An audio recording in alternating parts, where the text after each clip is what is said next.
मेरा पति एक डॉक्टर था और रोज रात को मुझे एक इंजेक्शन लगा देता, जिससे मेरे दिन भर की थकान उतर जाती और मैं सुकून नींद सो जाया करती। एक दिन सफाई करते हुए इंजेक्शन मुझसे गिरकर टूट गया। पति की डांट से बचने से मैंने इंजेक्शन में पानी डाल दिया। रात को उसने वही पानी वाला इंजेक्शन मुझे लगा दिया और कमरे से बाहर चला गया। मुझे नींद नहीं आई तो मैं उसे ढूंढते हुए बाहर निकल आई। वहाँ जो मैंने देखा उसने मेरे कदमों तले से जमीन निकाल दी। मेरी शादी को अभी 2 हफ्ते गुजरे थे कि मेरे जिस्म में एक अजीब सी दर्द शुरू हो गई थी। ये अजीबोगरीब दर्द शाम होते ही शुरू हो जाया करती और फिर एकदम बढ़ने लग जाती और ज्यों ही सुबह होती यह दर्द खत्म हो जाती। सारा दिन मुझे दर्द नहीं होता। मैं बहुत हैरान होती थी कि आखिर कैसा दर्द है जो सिर्फ रात को होता है और दिन के वक्त यूं महसूस होता था जैसे दर्द हुआ ही ना हो। पहले तो मैं चुपचाप यह दर्द बर्दाश्त कर ली थी, मगर वक्त के साथ दर्द बढ़ता जा रहा था। मेरा नाम रश्मि है।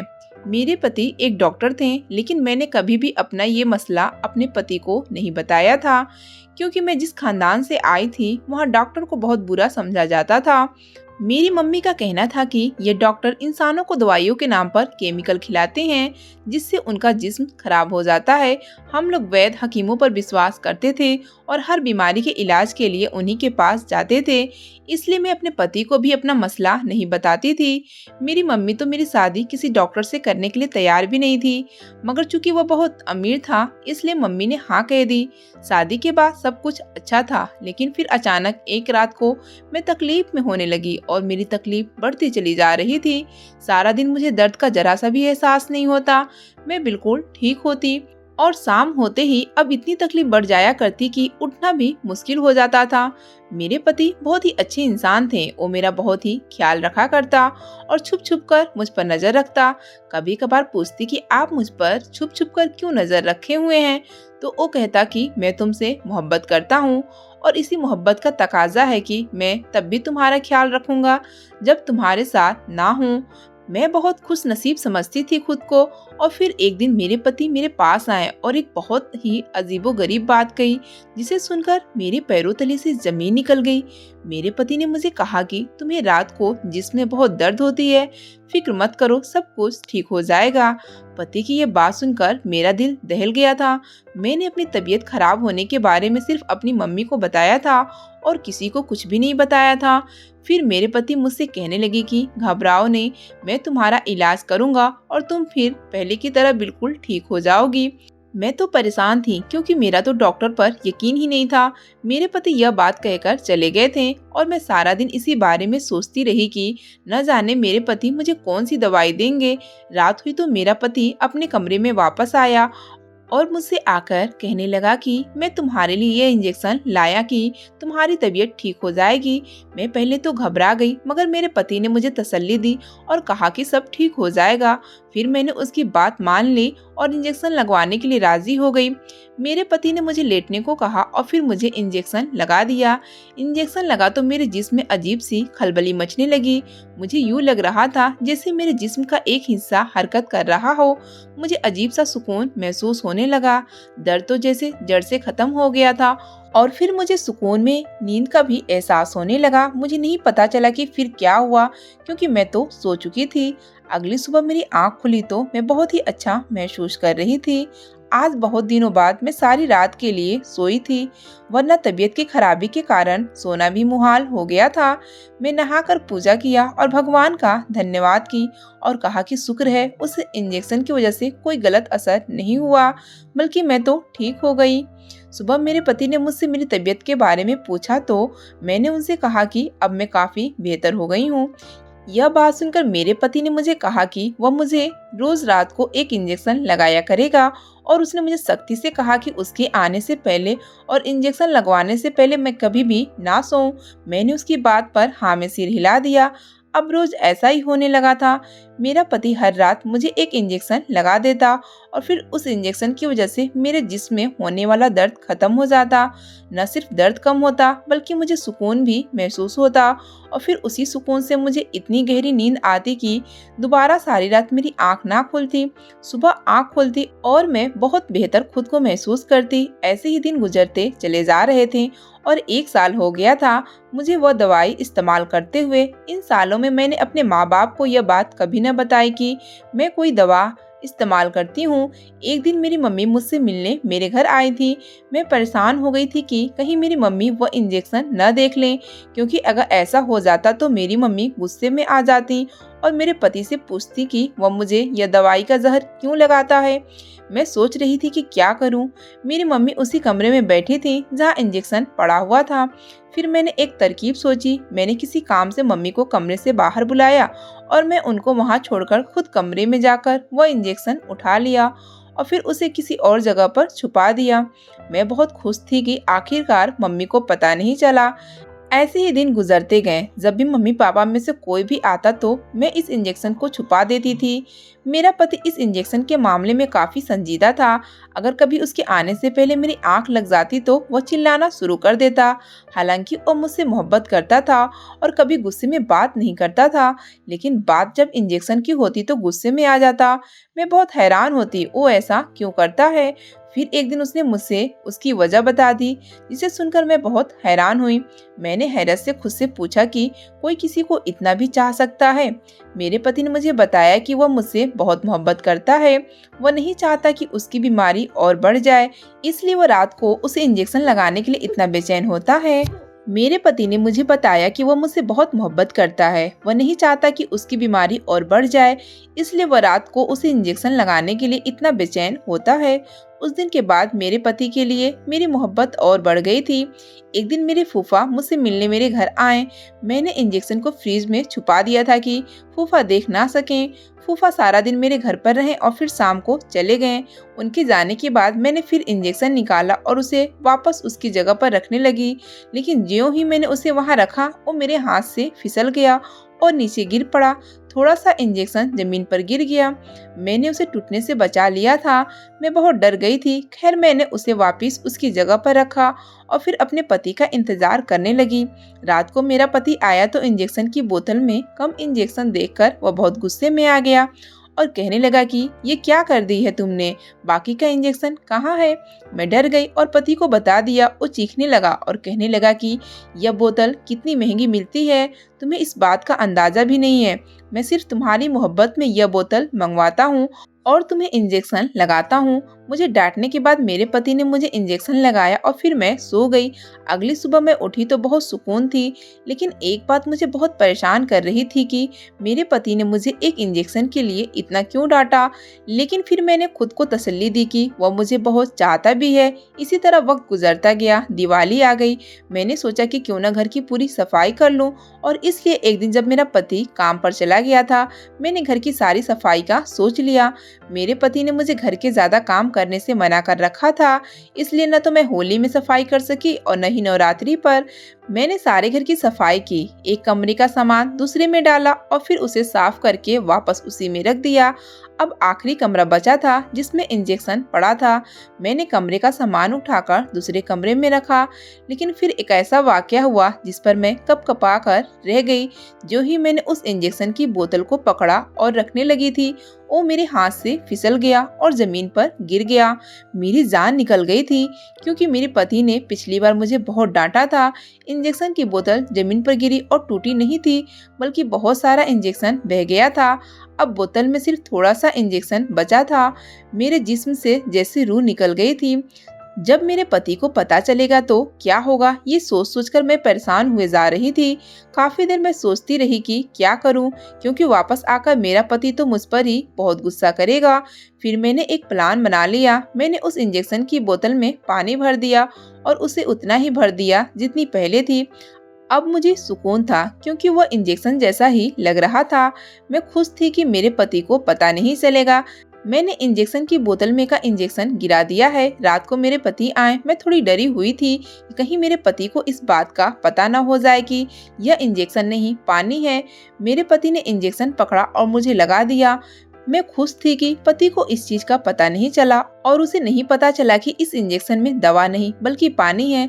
इंजेक्शन लगने के बाद मैं इंतजार करती रही कि मुझे नींद अब आएगी, मगर मुझे तो आज नींद नहीं आ रही थी। मैं काफी हैरान थी, मुझे जिस्म में दर्द भी महसूस नहीं हो रहा था। रोज इंजेक्शन के बाद मैं सो जाया करती थी, मगर आज मैं जाग रही थी, लेकिन आंखें बंद किए हुए लेटी थी, शायद अब नींद आ जाए। आधी रात के बाद मेरा पति बिस्तर से उठा और कमरे के बाहर चला गया। मैं काफी हैरान हुई कि मेरा पति कहाँ गया। मैंने सोचा कि शायद वॉशरूम गया हो। मैं उसके आने का इंतजार करने लगी। जब ज्यादा देर तक वह न आया तो मैं परेशानी में उठी और फिर उसके पीछे कमरे से बाहर निकल गई। मैं बाहर गई तो बाहर कोई नहीं था। यह देखकर मेरे पैरों तले से जमीन निकल गई। मैंने अपने पति को बहुत आवाज दी, मगर उसने किसी भी आवाज का कोई जवाब नहीं दिया। मैं हैरानी और परेशानी में वापस आ गई। मेरा पति भोर में घर वापस आया और मैं उसका इंतजार कर रही थी। मैं आंखें बंद करके बिस्तर पर लेटी थी ताकि मेरे पति को लगे कि मैं सो रही हूँ। मैं सारा दिन बहुत परेशान रही। मेरी एक सहेली के घर मेरे घर के पास थी। मैं उसके घर गई और सारी बात बताई। मेरी सहेली ने मेरी बात सुनकर कहने लगी, ये बात तो सच है कि तुम्हें रात को नींद उसी इंजेक्शन की वजह से आती थी और आज नहीं लगाया तो नींद नहीं आई और तुम्हारे जिस्म के दर्द भी खत्म हो गए। लेकिन तुम्हारा पति रात को कहीं गया था, कहीं ऐसा तो नहीं कि तुम्हारा पति जानबूझकर करता हो। मैंने अपने सहेली को बहुत डांटा और उससे लड़कर घर आ गई। रात को भी मेरे पति ने मुझे इंजेक्शन लगाकर सुलाया, मगर मैं सोई नहीं थी। बीच रात को ही वह फिर बिस्तर से उठा और कहीं चला गया। मैं भी उसके पीछे पीछे उठी ताकि देख सकूं कि वह कहाँ जाता है। मेरा पति कमरे से बाहर निकला और फिर घर की पिछली तरफ से स्टोर रूम यानी कि गोदाम में चला गया। मैं छुप छुप कर उसके पीछे जा रही थी। इतने धीरे से कदम उठा रही थी कि किसी को भी पता नहीं चल सका था कि मैं उसका पीछा कर रही हूँ। मैं हैरान थी कि मेरे पति को इतनी रात में गोदाम में क्या काम है। उसने गोदाम का दरवाजा खोला और अंदर चला गया। मैं बाहर खड़ी उसके वापस आने का इंतजार कर रही थी, मगर वह नहीं आया। मैं हैरान हो गई। फिर जब ज्यादा देर गुजर गया तो मैंने गोदाम का दरवाजा खोला और थोड़ा सा दरवाजा खोलकर अंदर झांका। अंदर का मंजर देखकर मेरे पैरों तले से जमीन निकल गई थी, क्योंकि अंदर तो कोई भी नहीं था। मैंने दरवाजा खोला और स्टोर रूम के अंदर चली गई। अंदर तो पुराना कबाड़ का सामान पड़ा था। मैं हैरान थी कि मेरा पति कहाँ चला गया। यहाँ तो कोई खिड़की भी नहीं थी। इसी कसम में पड़ी थी, किसी चीज से टकराई और मेरे पैरों से एक चादर जमीन पर से हट गई। चादर हटी तो मैंने इस जमीन पर जो चीज देखी वह देखकर मैं घबरा कर रह गई कि वहाँ एक खुफिया दरवाजा था। मैंने कपकपाते हाथों के साथ दरवाजा खोला तो नीचे तय खाने की तरफ सीढ़ियां जा रही थी। मैं हैरान रह गई कि यह सब क्या है। फिर कुछ सोचकर मैं सीढ़ियों से उतरने लगी। जब सीढ़ियां से उतर के नीचे गई तो नीचे का मंजर देखकर मेरा दिल दहल गया था। मैंने नीचे अपने पति को देखा और कुछ और लोग भी वहाँ थे। वहाँ यह सब देखकर मैं बहुत हैरान हुई। जल्दी से एक संदूक के पीछे छुप गई। सामने एक बड़ा कमरा था और मैंने कभी नहीं सोचा था कि मेरे घर के नीचे कमरा भी होगा। मेरा पति सिगरेट पी रहा था और साथ में वो दूसरे आदमी भी। बाकी दोनों आदमियों ने चेहरे पर नकाब चढ़ाए हुए थे। मैंने आज अपने पति को पहली बार सिगरेट पीते हुए देखा था। मेरा पति उनसे कुछ बातें कर रहा था। मैं उनकी बातें सुनना चाहती थी, लेकिन जिस जगह मैं खड़ी थी वहाँ उनकी हल्की हल्की आवाजें आ रही थी। फिर मैंने देखा वो सब खड़े हो गए थे और उस कमरे के पीछे की तरफ चले गए थे। ये देखकर मैं बहुत ज्यादा हैरान हो गई थी कि इस कमरे के पीछे भी एक कमरा था। मैं आगे बढ़ गई और दरवाजे के पीछे छुप गई थी और दरवाजे के सुराख के बीच से अंदर का नजारा देखने लगी। अंदर बहुत सा सोना और जेवरात और पैसे पड़े थे। यह देखकर मैं हैरान हो गई। मैं हैरान थी कि मेरे पति के पास इतना पैसा कहाँ से आया। फिर मैंने वहाँ एक हैरत अंगेज मंजर देखा। मैंने वहाँ एक इंसान को देखा जिसे कुर्सी पर रस्सियों से बांध कर रखा गया था। मैं यह देखकर घबरा गई कि मेरा पति और वह आदमी उस कमरे से बाहर निकल आए। मैं डर कर पीछे की तरफ भागना चाहती थी, मगर भाग ना सकी, इसलिए वहीं छुपे रही। वो सब कमरे से बाहर निकले और फिर दूसरे कमरे से बाहर निकलते हुए सीढ़ियां चढ़कर ऊपर चले गए। मैं भी वापस जाना चाहती थी, मगर बहुत जिज्ञासा हो रहा था कि अंदर कमरे में जिसको बांध कर रखा गया है वह कौन है। मैं अंदर कमरे में गई तो वहाँ सच में कोई था जिसे कुर्सी पर रस्सियों से जकड़ा गया था। उसके चेहरे पर एक नीला रंग का कपड़ा था। मैं करीब गई तो वो इंसान मेरे पैरों की आहट से सुनकर चिल्लाने लगा और कहने लगा कि मुझे मत मारो। उसकी आवाज औरत की थी। मैंने जल्दी से उसके चेहरे से कपड़ा हटाया तो एक औरत थी। उसे देखकर मैं घबरा गई और वापस भागने लगी थी। मगर मुझे वह औरत यह कहकर रोक लिया कि प्लीज मेरी जान बचा लो। मैं डरी सहमी सी हुई थी, मगर फिर भगवान ने मुझे हौसला दिया और मैंने उस औरत को रस्सियों से आजाद किया। रस्सियों से आजाद होकर उस औरत ने लंबी सांस भरी और मेरा शुक्रिया अदा किया। और मैंने पूछा कि तुम कौन हो और यहाँ क्या कर रही हो। वो कहने लगी कि मैं सोनाली हूँ। और फिर वो मुझसे पूछने लगी कि तुम कौन हो। मैंने उसे बताया कि मैं डॉक्टर की बीवी हूँ और अपने पति का पीछा करके यहाँ पहुंची हूँ। मेरी बात सुनकर मुझे हैरत अंगेज बात कही, जिसे सुनकर मैं हैरान रह गई। उसने मुझे कहा कि तुम्हारा पति डॉक्टर नहीं है। इस बात से मेरी रूह कांप गई थी। मैंने गुस्से में होकर कहा कि तुम कैसी बातें कर रही हो। फिर उसने मुझे जो बात बताई वो मुझे अंदर तक झिंझोड़ कर रख दिया था। उसने मुझे बताया कि मेरा पति एक डाकू गैंग का सरदार है। उनका 5 लोगों का एक ग्रुप है। वह सब लोग चोरी करते हैं और लूट का पैसा जमा करते हैं, और सिर्फ यही नहीं, ये सारा माल दूसरे शहरों में पहुंचाते हैं। यह सब सुनकर मैं हैरान रह गई और कहा कि ऐसा नहीं हो सकता, मेरा पति तो डॉक्टर है और मैं यह जानती हूँ। वह कहने लगी तुम कुछ नहीं जानती, क्योंकि मैं भी इसी गैंग का हिस्सा हूँ। यह बात सुनकर मैं कपकपा गई और मैंने उसे कहा कि अगर तुम इस गैंग का हिस्सा हो तो तुम्हें बांध कर क्यों रखा गया था और तुम्हें मार क्यों रहे थे ये लोग। मेरी बात सुनकर वो हंसी और कहने लगी कि पहले इत्मीनान से मेरी बात सुन लो। फिर वह मुझे सारी बात सुनाने लगी। उसने बताया कि हम सब डाकू हैं और लूटमार करते हैं।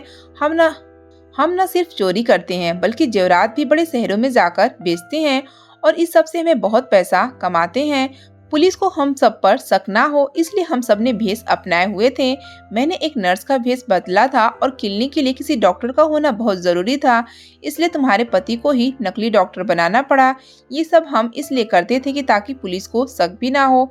सब बहुत अच्छा चल रहा था। फिर एक दिन तुम हमारी जिंदगी में आ गई। उस रोज शायद किसी शॉपिंग मॉल में थी। जब हम वहाँ चोरी कर रहे थे, तभी अच्छे यानी तुम्हारे पति की नजर तुम पर पड़ी, तो पहली ही नजर में तुम पर अपना दिल हार बैठा। उस दिन ही उसने फैसला कर लिया था कि वह तुमसे शादी करेगा। एक रिश्ते कराने वाले के जरिए तुम्हारे घर रिश्ता भी भेजा गया, मगर तुम्हारे घर वालों ने लड़के के माँ बाप से मिलने को कहा, लेकिन अच्छे के माँ बाप तो नहीं थे। फिर हमने एक प्लान बनाया। मैं अच्छे की बहन बनकर तुम्हारे घर आई और ये रिश्ता हो गया। और शादी के बाद अच्छे को रात को चोरी के लिए हम सबके साथ जाना बहुत कम होता चला जा रहा था और हमें इसका बेहद नुकसान हो रहा था, क्योंकि अच्छे हमारे ग्रुप में सबसे तेज था और हम सब बहुत परेशान थे कि अपने नुकसान को कैसे पूरा करेंगे। फिर हम सब ने एक तरकीब सोची। अच्छे ने डॉक्टर से संपर्क किया और तुम्हें एक ऐसी दवाई खाने में मिलाकर देना शुरू कर दी, जिससे रात होते ही तुम्हें थकावट हो जाया करती थी। फिर जब तुम्हें थकावट हो गई तो अच्छे ने अपना प्लान बनाया और वो नींद की इंजेक्शन थकावट की दवाई कहकर रोज रात को तुम्हें देना शुरू कर दिया। अच्छे तुम्हें छोड़ना नहीं चाहता था, तुमसे मोहब्बत करता था, इसलिए वह छुपकर रात को चोरी करता था। वह तुम्हें नींद के इंजेक्शन से सुला देता था और तुम्हें एहसास भी नहीं होता था कि तुम्हारा पति रात को कहीं गया भी था या नहीं। ऐसे ही दिन गुजरते जा रहे थे। फिर उसने हैरत से मुझसे पूछा कि तुम यहाँ कैसे आई। तो मैंने कहा कि पहले मुझे बताओ कि तुम यहाँ इस हाल में क्यों थी, अगर तुम उनकी साथ ही थी तो। वो कहने लगी कि कुछ दिन पहले हमारा झगड़ा हो गया था। मैंने इस गैंग को छोड़ दिया था। मैं इस पेशे से उकता गई थी और बेहतर जिंदगी गुजारना चाहती थी। मैं एक नेक इंसान से मोहब्बत करती हूँ, मगर मेरे साथी ने मुझे यहाँ बंद कर दिया और मुझे मारना पीटना शुरू कर दी। यह कहकर वो रोने लगी थी। मैं काफी हैरान थी। उसने बताया कि ये लोग उसे रोज मारते हैं और गैंग में वापस आने का कहते हैं, मगर वो उनकी बात नहीं मानती थी। उस लड़की की सारी बात सुनकर मैं बहुत हैरान थी। मैं अपने पति से बहुत मोहब्बत करती थी, मगर मैं लोगों की जिंदगियां बर्बाद नहीं कर सकती थी। अगले रोज मैं और सोनाली पुलिस स्टेशन गई और हमने सारी बात पुलिस को बताई। रात को पुलिस ने हमारे घर के तहखाने पर कार्रवाई करने का फैसला कर लिया। मेरा पति और उसके साथी वहां अड्डे पर सोनाली को न पाकर परेशान हो गए थे और इसलिए उन्होंने वहां से भागने का फैसला कर लिया, लेकिन इन मौके पर पुलिस वहां पहुंच गई थी और इससे पहले कि वह भागते उनको गिरफ्तार कर लिया गया। मैंने नम आंखों से अपने पति को देखा और कहा कि क्या फायदा ऐसी मोहब्बत का जो धोखे से हासिल की गई है। फिर पुलिस उन सबको लेकर चली गई। अब इस हादसे को 7 साल गुजर गए हैं। सोनाली अपनी जिंदगी में मगन हो चुकी है। मेरा पति आज भी जेल की सलाखों के पीछे है। मैं उससे मोहब्बत करती हूँ, इसलिए उससे तलाक नहीं ली। मैं उसका इंतजार कर रही थी। अदालत कुछ माह बाद मेरे पति को छोड़ देगी और फिर मैं अपने पति के साथ अपनी असल जिंदगी गुजारूंगी। मेरे पति ने मुझसे वादा किया है कि वह अब चोरी छोड़ देगा। अगर आपको हमारी कहानी पसंद आई हो तो हमारे चैनल को लाइक करें और सब्सक्राइब कर दें।